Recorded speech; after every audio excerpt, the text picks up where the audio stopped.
One of my favorite things to do is public speaking. I know everybody doesn't necessarily feel that way, but I'm very excited for you to grow in your public speaking knowledge, because one of the key aspects of being a great leader is being a great speaker and a great storyteller. And every part you give, whether you realize it or not, is a speech. And most professional speakers say you need to give at least 1,000 unpaid speeches before you start getting paid. And I think it's so incredible that you have all these opportunities, and you have this opportunity in front of you to practice and hone in on your speaking skills, so that perhaps one day, if you'd like, you might get paid good money to be a public speaker. So I'm going to give you guys a few tips. I hope you're ready to take some notes, because I take this seriously and I hope that you do too. But I'm going to give you guys a few tips on how to be a great speaker. We're going to talk about preparation. We're going to talk about delivery. And we're going to talk about a pre-speech warm-up, and then a few bonus points. So when it comes to speech preparation, we all know the saying, proper preparation prevents poor performance. The same applies for speeches. I would prep based on the size of the meeting, if you get what I mean. Like if there was going to be 10 people there, I'd put almost no time into it. If there was going to be 500 people there, I'd put a lot of time into it. But that's not fair. Because A, you never know who's going to be at the meeting and what connections you might make to be able to speak more. But B, if you don't give your best at every speech, then you're not learning as much from every speech. You're not growing as much from every speech, and you're not providing as much value to the people. And that's not fair. So the trick is, treat every speech like you're going to get paid $10,000 to give it. Treat every speech like you are the keynote speaker. So take that level of seriousness into your preparation. Now, that might seem overwhelming at first, but once you start doing a lot of speeches, preparation can go quick. I'm not talking about spending a lot of time, but be intentional and be prepared. One thing that you really should prepare, and this is something even I still need to work on a lot, is presentations, a PowerPoint. Now, the reason that we often do PowerPoints, every once in a while, it's okay to do a part, especially if it's a very kind of loose and lofty part, to be more discussion without a PowerPoint. But for the most part, it's safer with a PowerPoint or presentation. Now, the key when making a PowerPoint, once again, hope you're taking notes here, don't overload with words. Biggest mistake people make in PowerPoints, besides making them ugly, in my opinion, is they overload the pages with words. Why is that a mistake? Think about when you're watching a speaker and they put a slide up there with a bunch of words. What do you start doing? If you're taking notes, you start writing down all the words on the slide. Are you listening to anything that the speaker is saying? You're paying attention to the slide, not the speaker. So don't overload slide with words. Otherwise, they're going to watch the slide and not listen to you. Here's what you want on a slide. You either want a few key bullet points, just key bullet points. You'll fill in the details, maybe a quote and some pictures. And that's not all on the same slide. That's the only things you want on any of the slides: key bullet points, quotes, or pictures. I love using pictures because pictures speak 1,000 words, and the pictures help bring emotion and 3D life to the words that you're speaking. Quotes can also be powerful because you can put up the picture of the person who gave the quote. People can write the quote word for word down. And then key bullet points, I like those for two reasons. One is those are good things for people to take notes on, but two, it helps keep me on track. So another reason I like using a PowerPoint, and why I encourage you to, is it helps you memorize the general structure so that you can use the PowerPoint as a memory jogger. Because another key indicator of a novice speaker is speaking while looking at your phone for your notes. Do you think a keynote speaker, do you think Tony Robbins or Les Brown ever goes on stage in front of a stadium and looks at their phone for notes? Well, if you want to get paid like a professional, you need to train and act like a professional. So use your PowerPoint as a memory jogger, not your phone. So those few key bullet points are for you as well. That's preparation. Once you've prepared, it's time to deliver a powerful speech. So here's the 3 keys to delivering a powerful speech. Real simple. First one, start with a powerful opener. I remember I used to just start speeches with, here's why you should do it and here's how you should do it. And that's good. You always want to explain the why before the how, but there was no emotion behind my training. I was just a very technical, very much, I have a driver personality. I just want to get straight to the point. Here's what it is. Here's how you got to do it. And I'll never forget one of my colleagues and good friends, Jeffrey Powers, he gave me the quote, never tell a story without a point, or a point without a story. And I remember realizing over the years and watching motivational speakers that all they tell are stories, because facts tell, but stories sell. So begin with a powerful opener. And one of those powerful openers could be a story. Have a list of 100 stories in your life. And I spent a lot of time, on a flight one time and just writing down lists of stories from my life and going through different phases in my memory banks. And it was kind of fun, going through those and trying to write them down. But I probably got to like 50 or 60. So now what I do is anytime I think of a story or something happens to me, I'll make sure to add it to that list, because you can reference that list of stories for any topic you're discussing. So if you're talking about a financial topic, that might be a different story than if you're talking about an emotional growth topic, or if you're talking about overcoming challenges. You would use different stories, or maybe you have different points from the stories, because you can have multiple points per story as well. So the point is, have a list of stories, or at least have stories in your memory bank that you can reference when you want to tell a point, especially to open. Another great way to open a speech is with a really engaging hypothetical question. So something that really gets people thinking. So let's say you're giving a speech on preparing.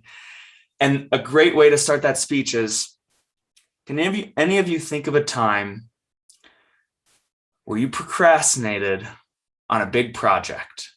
Maybe you had a speech for class to give. Maybe you had a big important test coming up, or maybe you had a deadline in your job. Can any of you think of a time where you procrastinated and at one point you realized that your deadline was so short to complete the project, you went into go mode and your anxiety kicked in? Anybody know what I'm talking about there? So think of a point where you forgot to prepare.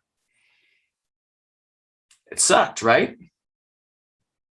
Pause for dramatic effect. And then you go into, well, what I'm about to teach you today is a really simple system to help stop yourself from procrastinating and help you prepare in an easy and effective way to make sure that you're never caught by that panic monster ever again. So it's a hypothetical question that everybody can relate to, that gets them in the emotion of the problem that you're about to address. So the whole point of the story or the hypothetical question is to relate with people emotionally regarding the problem that you are about to teach on. Dave Brown always talks about CPR, cut, pour, remedy. Well, that's a great way to sell. That's what you're doing in a speech, is you're selling something. You're selling an idea. You're selling information. Well, in order to sell effectively, you got to help people feel emotionally why they should listen to you. So that cut portion is a story or hypothetical question that gets them in the feels.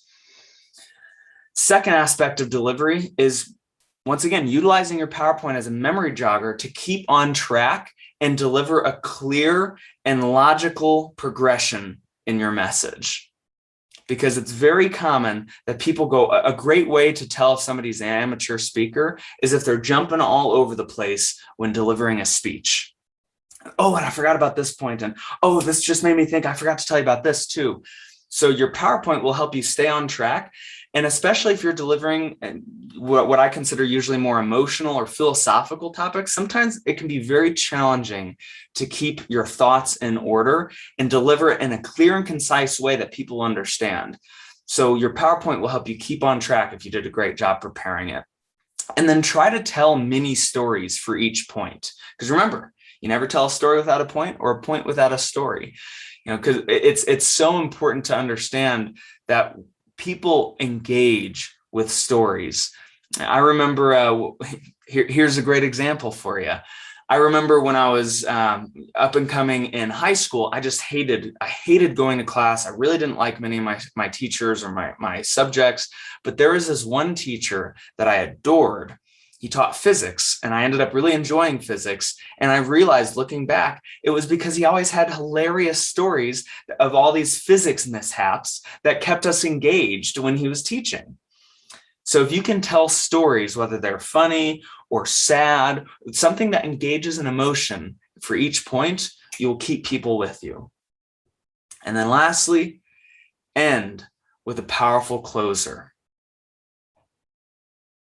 There's that saying that people won't remember what you say, but they'll remember how you made them feel. And the last thing that they'll remember from your part is your closing statement. So you want your closing statement to be powerful.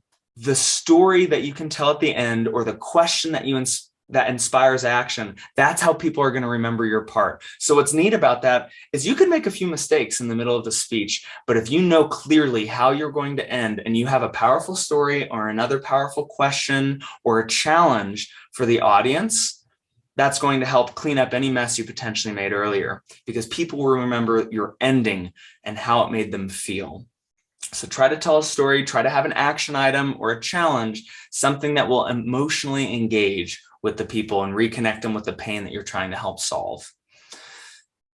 So those are the three main parts of a speech and how to kind of navigate your way through them. Now, a couple bonus points are: slow down. You have no need to rush. There is immense power in a pause. See? We often think that our goal is to cram as much information. I talk fast, I understand that, and sometimes I do, but I also try to place pauses in the right place, because when we pause, we let everything slow down, and instead of cramming information into people's brains, we're actually helping it seep in and settle in. I always give a great example of who's one of the greatest voiceover actors of all time: Morgan Freeman. Well, what's Morgan's pace? Low and slow, but man, do we listen to him when he talks. Pauses are powerful.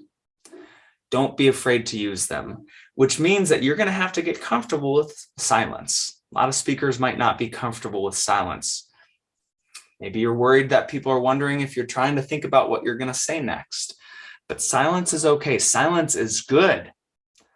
Silence gives variety to the speech and the pace, but more importantly, silence after a well-placed point helps it land. So think of where you're going to want to pause for effect. And a great way to do this is get yourself present and really tap into not only being present, but just letting your emotions flow through as you tell stories and points, because a lot of this is going to come from practice. I do not personally think actively about where I'm going to pause, or where I'm going to speed up, or where I'm going to raise my tone or lower my tone. That has just come from a lot of practice, but it really just comes from being present. And when you're present and you let your emotions tell the stories, it's when you get in your head that you sound like somebody up there reading off notes, or that you sound like you're giving a canned speech. But when you're present and let your emotions tell the stories and the points, that's when you have powerful variety in your speech that really helps keep people engaged and helps keep people learning as you're giving them these points. And that leads to the very last thing, which I consider to be the most important part of a speech. The most important part of a speech, the most important part of almost anything, is the 3 to 5 minutes before it happens. Now, why is that? Because those 3 to 5 minutes before it happens is where you have an opportunity to ground yourself. And what does that mean? I think the most important way we can ground ourselves is by letting go of our ego. What I mean by that is a lot of people, when they go into a conversation or they go into a speech or presentation, they're thinking about me, myself, and I. What can I get from this? What are they going to think of me?